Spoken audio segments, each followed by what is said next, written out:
All right, all right, all right. This is the last interview of the day. I am sitting here with Miss Kendra. I keep on to call her Danielle. Shout out to Danielle Spencer. I love you, girl. But I am sitting here with Miss Kendra Spencer, and we are going to be talking about your book. Yes, we are. And is this your first time at the National Black Book Festival? Yes, it is, and I've been seeing it for years, and I'm so excited to be here.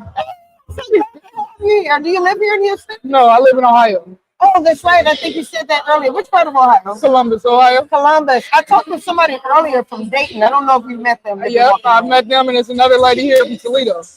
That is awesome. Yeah. Y'all having a little family reunion. Make sure y'all stay in touch and continue to network. Absolutely, absolutely. All right, now tell us a little bit about yourself. Okay, well, I've been writing since I was in high school. Writing is what kept me out of trouble in class. Get done my work too early, and I was going to act a fool. Okay, you were one of the smart kids who was just getting in trouble. Yep. Talk. Yep. I do interrupt the class. But one day this girl started reading what I was writing, and I'm like, okay. I'm watching her, she laughing, she turned around, she said, hey, you need to write 10 pages by tonight. I said, hey, I got homework. She said, I'll do it. Right. I said, oh, okay. I guess she told you. Yeah, she told me. And then I went around the school and I had people coming up to me like, hey, you wrote that book? And I'm like, yeah. Oh, yeah. Wow. So it just kind of went viral around the school. It did. Back when viral was viral. Right. Viral. We didn't know what it was. Right. Because I ain't know who, I'm like, who are you? How did you get my notebook? So that's where my love for writing came from. So when did you decide that you wanted to be published for real? When I was told that I couldn't. Oh, come on, tell me about that. So when I originally wrote my first book, Playing Games, this was a whole different cover, a whole different everything. I tried to do it, the correct route. Right. I got an agent, and I was telling my agent about the book, and she said, well, there's really no room to market a lesbian novel. Right. So at that time, I was like, well, I'll do it myself. Okay. And nothing wrong with that. Sometimes you have to show people better than you can tell them. Absolutely. I mean, if you really dig down, a lot of your most famous authors started off as self-published. And what they did was they showed that they could sell 1,000 copies, 2,000 copies, whatever, how many copies by themselves. And then the publishers took notice and said, okay, I want to help you sell even more. Right. But a lot of times, especially now, because with budgets being cut, they want to know that you're not just going to sit down and rest on your laurels and expect them to do all the work. They want to see that you have some hustle. Oh, well, this is back in the early 2000s. Oh, no, that's what I'm even talking about. Yeah. So. Because I came in the early 2000s. Okay. Yeah. Okay. But tell us about this story. Okay, so Playing Games, the reboot, is the lesbian love triangle. A love triangle. I love when I first looked at it, my mind said a lesbian love story. But this is a lesbian love triangle, so that's a little salacious. Yeah. You got lust. It's love versus lust. And then you got the friends. Your friends always got something to say. They got something good to say, something bad to say. They got something to say. Yeah, they got something to say. But, I love the fact that, we're in a day and age now. I'm not in the community, but I support the fact that there are more stories being written that are more inclusive of everybody. Yes. And somebody's going to be able to read the story and see themselves in the story. Yes. And that's my whole thing. I love that. Yes. Because that's what I wanted to see. I wanted what I was reading to depict the environment around me. Yes. So when I wrote this, it depicted that environment around me because I was around a lot of gay people at that point in time in my life. And the books I was reading didn't have that. All right. So, and what really I think helps people to have a little bit more bravery about writing these stories. And unfortunately, he's passed. He lived here. Exactly. I already knew where you were going. Exactly. Because you were reading the story and you weren't even thinking about this being a gay couple. Yep. You were just thinking about the love story. Yep. So I'm glad that he actually kind of opened more doors for more people. And he did. My aunt introduced me to him. Really? Yeah. Another thing that I love in this book, my editor pointed out when she left her remarks on it. She talked about the circle of friends I have in here. Okay. And then a lot of books and a lot of movies, you have a lot of backstabbing going on among the circle of friends. In my books, you're gonna get a real circle of friends as family. Yes. They trying to uplift each other. If it's wrong advice, I'm sorry, sis. I gave you what I thought I knew. But they are there to support each other.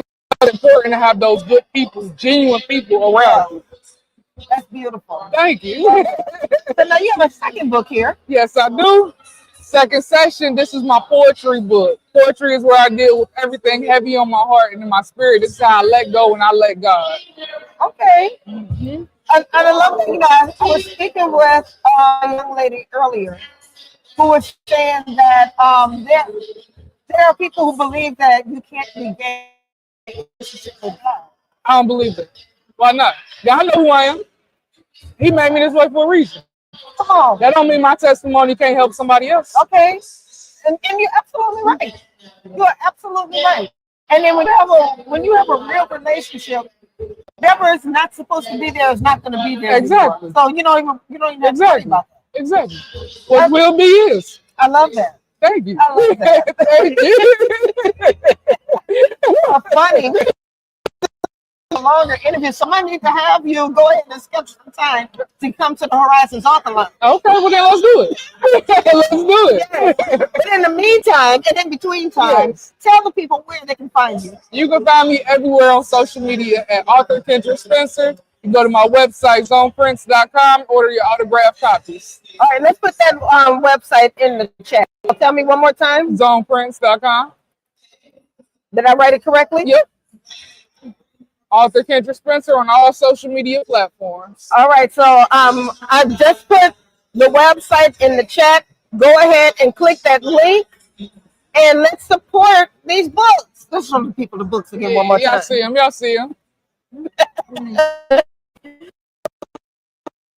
Y'all, so want to thank you. You've been hanging with us all day, watching these amazing interviews with these amazing authors. I want to thank you.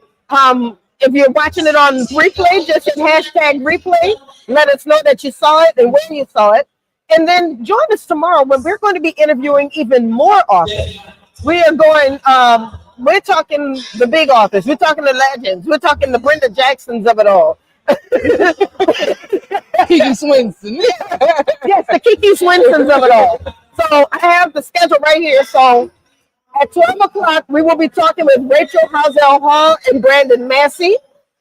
At 1 o'clock, we'll be talking to Beverly Jenkins and Brenda Jackson. You don't want to miss that one. And then at 2 o'clock, we're going to be talking to Eric LaSalle. Y'all know who Eric LaSalle is, right? Yeah. No, if you say no, what keep you out of my life. We're then going to be talking with April Ryan at 3 o'clock. You know who April Ryan is. April Ryan, she's the longest running Black White House correspondent. Okay, yeah, I know it is. Yes. She's on a great book. We're going to talk about that tomorrow. Okay. And then we're going to round everything out at 4 o'clock with Kiki Swinson. And I know you know who Kiki is. Yes. You love me. So thank you once again. I'm going to see you guys tomorrow. Make sure that you're checking out the replays because we have introduced y'all to some amazing authors today. And it's not even over. There's still a couple hours left in the National Black Book Festival. So if you are in the Houston area, come on out here. We want to see you here. And if you are not in the Houston area, then make sure that you are clicking these links and following these authors because they have some good stories to tell. But that's all we have for tonight. Love you guys. Thank you. And keep doing what you're doing. Keep reading and keep supporting. Bye.